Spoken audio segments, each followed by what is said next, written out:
दो दिलों की नन्ही दास्तां सीजन 2 भाग 32। सुबह के 6 बज रही थी।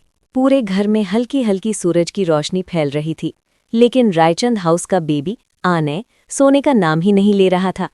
आशी बिस्तर पर बैठी थी, बाल थोड़े बिखरे हुए, आंखों के नीचे हल्के डार्क सर्कल, और गोद में आने जो अपनी छोटी छोटी मुट्ठियां बंद करके रो रहा था।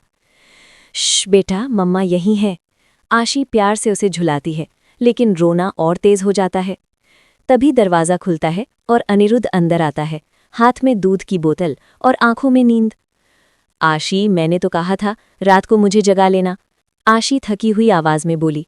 अच्छा, और कल रात जब मैंने आपको उठाया था, आपने तकिए में मुंह छुपाकर कहा था बस 2 मिनट और फिर खर्राटे। अनिरुद्ध ने झेपते हुए बोतल पकड़ा दी और कहा, ठीक है, आज मैं संभालता हूं। अनिरुद्ध आने को गोद में लेकर लोरी गाने की कोशिश करता है। निंदिया आ रे प्यारे बेटे को लेकिन बीच में ही खुद की जम्हाई निकल जाती है। आशी हंस पड़ी और बोली, लोरी है या नींद का विज्ञापन? उसी समय कियारा दौड़ती हुई कमरे में आती है, हाथ में खिलौना कार लिए। चाची, मैं आने को अपनी कार में बिठाकर राइड दूंगी। आशी ने जल्दी से कहा, नहीं बेटा, अभी नहीं, वो बहुत छोटा है ना। कियारा मुंह फुलाकर बोली, तो फिर मैं भी रोऊंगी ऐसे, माँ। उसके रोने के नकली अंदाज पर आने ने अचानक रोना बंद करके उसे देखने लगा और फिर हंस दिया। अनिरुद्ध ने हंसते हुए कहा, देखा, हमारा बेटा भी समझ गया असली ड्रामा क्वीन कौन है। किचन से काजल भाभी गर्म दूध लेकर आईं। लो आशी, तुम कुछ पी लो वरना थक जाओगी। पीछे से उषा जी आईं, आने को गोद में लेकर बोली, ये बच्चा तो मुझ पर गया है, सबको परेशान करके फिर शांति से सो जाएगा। जसवंत जी अखबार पढ़ते हुए कमरे में झांके। मैंने कहा था ना, ये लड़का घर में सबसे बड़ा बॉस बनेगा। पूरा परिवार हंसने लगा। कुछ देर बाद आने मम्मा की गोद में गहरी नींद सो गया। आशी ने उसके माथे को चूमते हुए धीमे से कहा, तुम्हारे आने के बाद हमारी दुनिया बदल गई है। अनिरुद्ध पास बैठकर बोला, और अब हमारी नींद भी। दोनों ने थके थके हंसते हुए एक दूसरे को देखा। कमरे में शांति थी, बस छोटी सी सांसों की आवाज़ और पूरे घर में फैला वो एहसास कि अब ये सिर्फ एक घर नहीं बल्कि एक पूरा परिवार है। सुबह का वक्त था, लेकिन रायचंद हाउस में ऐसा माहौल था जैसे कोई बारात निकलने वाली हो। आंशी ने आनय को हल्की नीले रंग का छोटा सा रोम्पर पहनाया था, सिर पर छोटी सी टोपी और पैरों में नन्हे मोजे। अनिरुद्ध बैग में बोतल, वाइप्स, चादर और ज़रूरत पड़ने पर खिलौना भर रहा था। आंशी ने हंसकर कहा, मिस्टर रायचंद, हम हॉस्पिटल जा रहे हैं, पिकनिक नहीं। अनिरुद्ध गंभीर होकर बोला, ये तुम्हें लग रहा है, पर मुझे पता है डॉक्टर को दिखाने से पहले, बाद में और बीच में हर सिचुएशन के लिए तैयार रहना पड़ता है। उसकी बात सुनकर सभी हंस दिए। हॉस्पिटल में जाते ही नर्स ने कहा, थोड़ा इंतजार कीजिए, अभी डॉक्टर आ रहे हैं। अनिरुद्ध कुर्सी पर बैठा था, गोद में आने जो खिलौना चबा रहा था। पास बैठी एक औरत बोली, पहला टीका है क्या? तो पापा जी तैयार रहना, बच्चा रोएगा तो दिल भी रो देगा। कुछ देर में डॉक्टर उन्हें अंदर बुलाती है। डॉक्टर ने कहा, मिसेस रायचंद, बेबी को बेड पर ले आइए। आंशी ने आनय को अपने पास कसकर पकड़ लिया और बोली, बेटा बस एक छोटा सा चुभन होगा। डॉक्टर इंजेक्शन तैयार करती है। तभी अनिरुद्ध डॉक्टर से बोला, इतना बड़ी इंजेक्शन? डॉक्टर, आनय को दर्द होगा। डॉक्टर हंसकर बोली, डोंट वरी मिस्टर रायचंद, ज्यादा दर्द नहीं होगा। डॉक्टर ने नर्स को इशारा किया और अगले ही पल वाह! आनय का रोना पूरे रूम में गूंज गया। आंशी की आंखों में तुरंत पानी आ गया। बस हो गया बेटा, मम्मा यही है। आनय का रोना सुनकर अनिरुद्ध की आंखें भी भीग गई।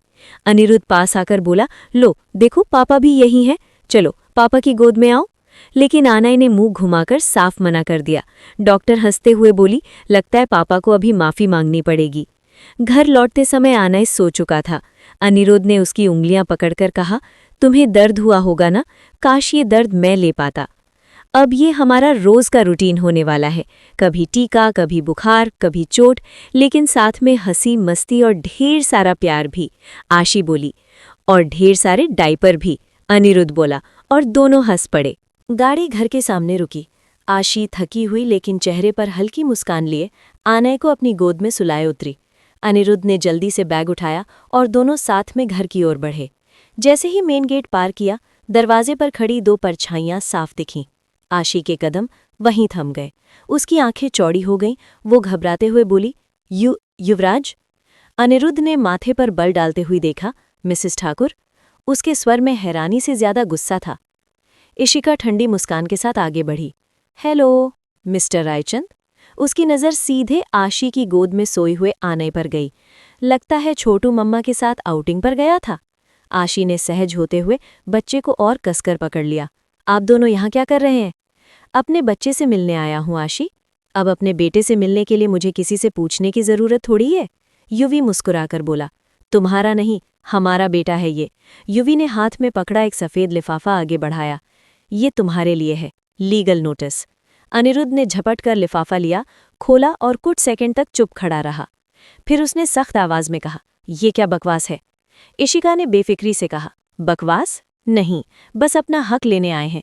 इस बच्चे के रगों में मेरे बेटे का खून का दौड़ रहा है और हमें लगता है कि असली परिवार में ही उसका पालन पोषण होना चाहिए। आशी के होंठ कांपने लगे। खून का रिश्ता? क्या सिर्फ खून से कोई माँ बाप बन जाता है? रात रात भर जगना, हर बुखार में डरना, हर रोने में घबराना, ये सब क्या सिर्फ खून करता है? युवी ने तंज कसा और बोला, भावुक डायलॉग मोड पे मत बोलना। कोर्ट सबूत पर चलते हैं और सबूत हमारे पास है। तभी आशी गुस्से से बोली, युवराज सिंह ठाकुर, ये बच्चा हमारा है, मेरा और मिस्टर रायचंद का। तुमने इस बच्चे पर से अपना हक उसी दिन खो दिया था जिस दिन तुमने अबॉर्शन की बात कही। अनिरुद्ध एक कदम आगे बढ़ा और बोला, कोर्ट में मिलेंगे और तब देखेंगे कि ये बच्चा सिर्फ खून से नहीं, दिल से किसका है। इशिका ने एक आखिरी घूरती नजर डाली और बोली, तैयार रहना रायचंद, अगला महीना तुम्हारे लिए आसान नहीं होगा। वो और युवी पलटकर गाड़ी में बैठ गए। इंजन गरजा और गाड़ी दूर चली गई। आशी वहीं दरवाजे के पास खड़ी रह गई। उसके हाथों में सोया हुआ आनय था, जिसे देखकर उसका दिल एक साथ डर और हिम्मत दोनों से भर गया। अनिरुद्ध ने धीरे से उसका कंधा थामा और बोला, हम आनय किसी भी कीमत पर तुमसे अलग नहीं होने देंगे। आशी ने आंखों में आंसू रोकते हुए कहा, वो मेरा बेटा है, आपका और मेरा दिल है। कोई कोर्ट, कोई कागज मुझे या आपसे हमारे आनय को दूर नहीं कर सकता। उनके दृढ़ चेहरों पर आने वाले संघर्ष की आहट देता है। शाम के 7 बजे थे। सभी परिवार हॉल में बैठे थे। भारी सा सन्नाटा था। बाहर हल्की हल्की बारिश हो रही थी, लेकिन अंदर हर चेहरा तनाव में डूबा हुआ। टेबल पर वो सफ़ेद लिफाफा रखा था जिसमें युवी और इशिका का भेजा कोर्ट नोटिस था।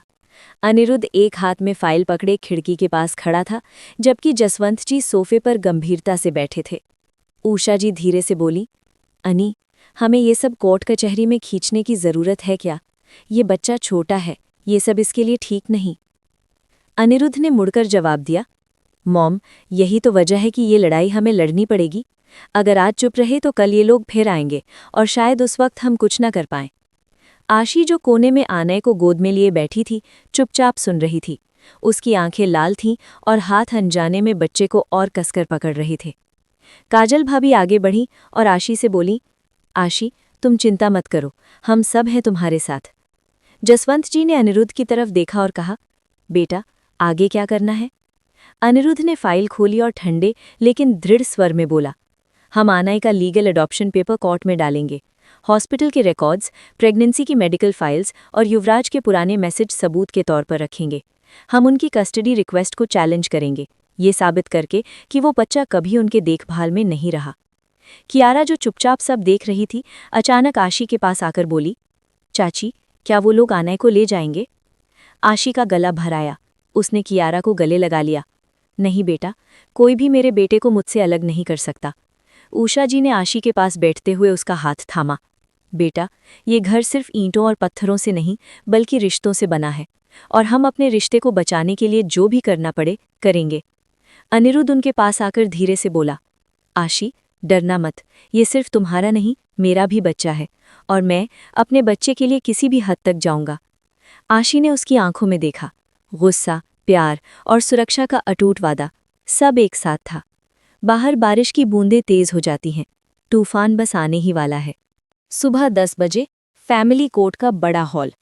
हल्के पीले दीवारों पर पुरानी पेंटिंग्स, आगे लकड़ी का ऊंचा जज बेंच और बीच में खचाखच भरी कुर्सियां। आने कोर्ट में नहीं था। काजल भाभी उसे घर पर संभाल रही थीं, लेकिन आशी की गोद में जैसे उसका अदृश्य वजन था। हर सांस के साथ वही डर कि कहीं वो न छिन जाए। अनिरुद्ध सूट में, सख्त नजरें, हाथ में फाइल कसकर पकड़े खड़ा था। उसके बगल में आशी, हल्के रंग की साड़ी में, चेहरे पर चिंता साफ झलक रही थी। दूसरी तरफ युवी और इशिका बैठे थे। युवी के चेहरे पर हल्की मुस्कान, जैसे ये कोर्ट नहीं कोई बिजनेस डील हो। इशिका सोने के गहनों में सजी, पर्स गोद में रखे, आंखों में एक ठंडा आत्मविश्वास। जज ने दस्तावेज पलटते हुए कहा, मामला Yuvraj Singh Thakur versus Anirudh Raichand, child custody. Yuvi का वकील उठकर बोला, माय लॉर्ड, ये बच्चा मेरे क्लाइंट का जैविक बेटा है और जैसा कि आप जानते हैं कानून में ब्लड रिलेशन का पहला अधिकार होता है। हमारे पास डीएनए रिपोर्ट, हॉस्पिटल सर्टिफिकेट और जन्म प्रमाण पत्र है। अनिरुद्ध का वकील शर्मा जी तुरंत खड़े हुए, माय लॉर्ड, हम इस बात से इनकार नहीं कर रहे कि बच्चा जैविक रूप से इनके क्लाइंट का है, लेकिन पेरेंट सिर्फ खून से नहीं बनता। ये बच्चा जन्म से लेकर आज तक सिर्फ और सिर्फ मेरी क्लाइंट मिसेस आशी रायचंद और उनके पति मिस्टर अनिरुद्ध रायचंद की देखरेख में रहा है। जज ने पूछा, आपके पास सबूत? शर्मा जी ने एक फाइल जज के सामने रखी।